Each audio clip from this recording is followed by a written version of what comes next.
अल्लाह तबारक व तआला ने इस आयत में प्यारे नबी से मुखातब होकर फरमाया कि ऐ पैगंबर मोमिन मर्दों से कह दें कि यगुद्दू मिन अब्सारिहिम, अपनी निगाहें नीची रखें, वयहफ़ज़ू फ़ुरूजहुम, और अपनी शर्मगाहों की हिफाजत करें।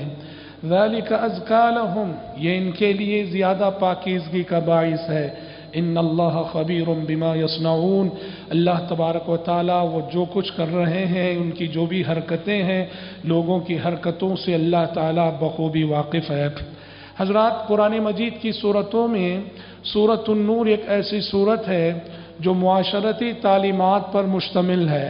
सूरतुन नूर में अल्लाह तबारक व तआला ने ऐसी तालीमात दी हैं कि जिन तालीमात को अगर अमली जामा पहनाया जाए, पाकीज़ा मुआशरा वजूद में आता है, पाकीज़ा ख़ानदान वजूद में आते हैं, पाकीज़ा घराने वजूद में आते हैं, ख़यालात पाक होते हैं, फ़िक्र पाक होती है, नौजवान नस्लें पाकबाज होती हैं, और जिनसी बेराहरवी के जितने रास्ते हैं, सूरतुन नूर में अल्लाह तबारक व तआला ने ऐसी तालीमात दी हैं कि जिनसी बेराहरवी के सारे रास्तों का सद्दे बाब होता है।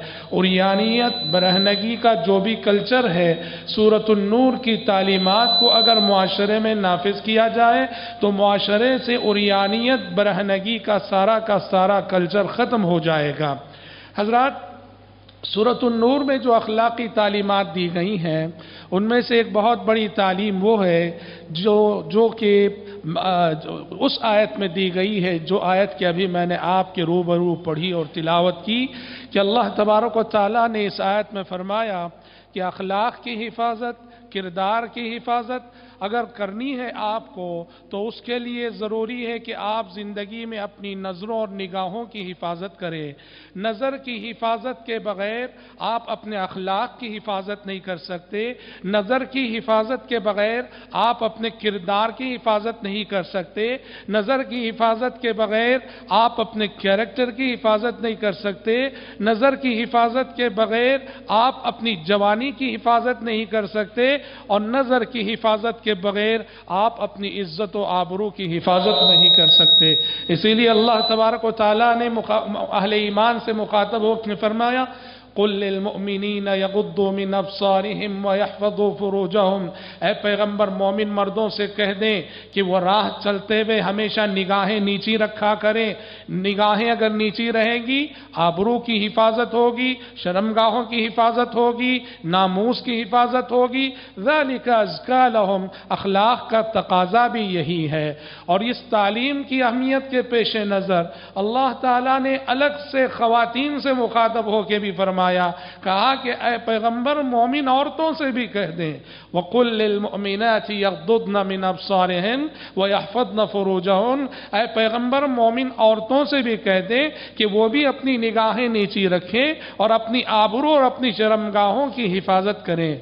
हज़रात, अल्लाह तबारक व तआला ने मुझे और आपको ज़िंदगी में जो आज़ा अता किए हैं, ये समात है, ये बसारत है, ये गोयाई है, ये फ़िक्र व फ़हम है, ये आँखें हैं, ये कान है, ये दिल है। हम इन आज़ा के सही इस्तेमाल के पाबंद हैं। इन आज़ा की नेमतों की शुक्रगुजारी का तकाज़ा है कि इन आज़ा का सही इस्तेमाल किया जाए। जब हम इन आज़ा का गलत इस्तेमाल करेंगे तो फिर ये इन आज़ा के साथ खियानत होगी, इन आज़ा की नेमतों की नाशुक्री होगी, और कल रोज़े क़ियामत यही आज़ा हमारे खिलाफ गवाही देने वाले हैं और हमसे और आपसे पूछा जाने वाला है। जब हम अपनी निगाहों का गलत इस्तेमाल करेंगे, हश्र के मैदान में हमसे सवाल होने वाला है।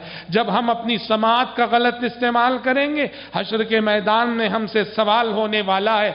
जब हम अपने दिल का गलत इस्तेमाल करके गलत ख्यालात, गलत फिक्र को जगा देंगे, हश्र के मैदान में सवाल होने वाला है। जब हम अपनी कुव्वत का गलत इस्तेमाल करेंगे, हश्र के मैदान में सवाल होने वाला है। जो आज़ा अल्लाह ने हमें अता किए हैं सर से पैर तक, इन आज़ा का सही इस्तेमाल करना ये मेरी और आपकी जिम्मेदारी है। अल्लाह ने कहा, इन्ना समा वल बसर वल फुआद कुल्लु उलाइका काना अन्हु मसऊला। लोगों सुन लो, तुम्हारे तुम्हारी आंखें, तुम्हारे कान, तुम्हारे दिल, इन सब के बारे में रोज़े क़ियामत तुमसे पूछा जाने वाला है। हज़रात, नज़र के गलत इस्तेमाल का मतलब क्या है? نظر کے غلط استعمال کا مطلب کیا ہے؟ نظر کے غلط استعمال کا مطلب یہ کہ انسان اپنی نظر کو بالکل آزاد چھوڑ دے، ہر منظر کو دیکھے، اچھا ہو کہ برا ہر منظر پہ وہ نظر ڈالے، اجنبی عورتوں کو دیکھے، نوجوان لڑکیوں کو دیکھے، برہنہ تصویروں کو دیکھے، عریاں مناظر کو دیکھے، چاہے یہ دیکھنا چلتی سڑکوں پر ہو، چاہے یہ دیکھنا اشتہارات میں موجود تصویروں کا دیکھنا ہو، چاہے یہ دیکھنا سوشل میڈیا پر ہو، چاہے ٹیلی ویژن کے پردے پر دیکھا جائے، چاہے ہمارے اپنے موبائل میں دیکھا جائے، چاہے نیوز پیپر میں دیکھا جائے، الغرض عریانیت اور برہنگی کے مناظر جہاں بھی دیکھے جائیں، یہ نظر کا غلط استعمال ہے۔ اور شریعت کے نزدیک اس دیکھنے کو زنا کہا جاتا ہے، یہ آنکھوں کا زنا ہے۔ آنکھ جب کسی اجنبی عورت کو دیکھتی ہے، آنکھ زنا کر رہی ہوتی ہے۔ آنکھ جب کسی نوجوان لڑکی کو دیکھتی ہے، آنکھ زنا کر رہی ہوتی ہے۔ آنکھ جب کسی برہنہ تصویر کو دیکھتی ہے، آنکھ زنا کر رہی ہوتی ہے۔ آنکھ جب کسی عریاں منظر کو دیکھ رہی ہوتی ہے، آنکھ زنا کر رہی ہوتی ہے۔ آنکھ جب کسی غلط اشتہار کو دیکھ رہی ہوتی ہے، آنکھ زنا کر رہی ہوتی ہے۔ یہ آنکھوں کا زنا ہے۔ پیارے نبی نے بخاری اور مسلم کی حدیث میں فرمایا، ان اللہ تعالی كتب على ابن آدم حظه من الزنا مدرك ذلك لا محالة فالعينان زناهما النظر والأذنان زناهما الاستماع واللسان زناه الكلام واليد زناها البطش والرجلان زناهما المشي والفرج يصدق ذلك ويكذبه۔ آپ صلی اللہ علیہ وسلم نے فرمایا ابن آدم پر زنا میں اس کی حصہ داری لکھ دی گئی ہے۔ آپ نے کہا آنکھوں کا زنا غلط منظر کو دیکھنا ہے، کانوں کا زنا عورت کی آواز کو، موسیقی کو سننا ہے، زبان کا زنا، منہ کا زنا بوسہ لینا یا عورت سے جنسی گفتگو کرنا ہے، آنکھ کا زنا کسی اجنبی عورت کو چھونا اور پکڑنا ہے، قدموں کا زنا کسی غلط منزل کی طرف، کسی عورت کی طرف غلط نیت سے آگے بڑھنا ہے۔ والقلب یہوی ویتمنا، کہ دل آرزو کرتا ہے، والفرج یصدق ذلك ویکذبہ، اور شرمگاہ ہے یا تو اس کی تصدیق کرتی ہے یا تو تکذیب کرتی ہے۔ تو اس طرح سے حضرات شریعت کی اصطلاح میں غلط منظر دیکھنا اور غلط نظر دیکھنا یہ زنا کہلاتا ہے۔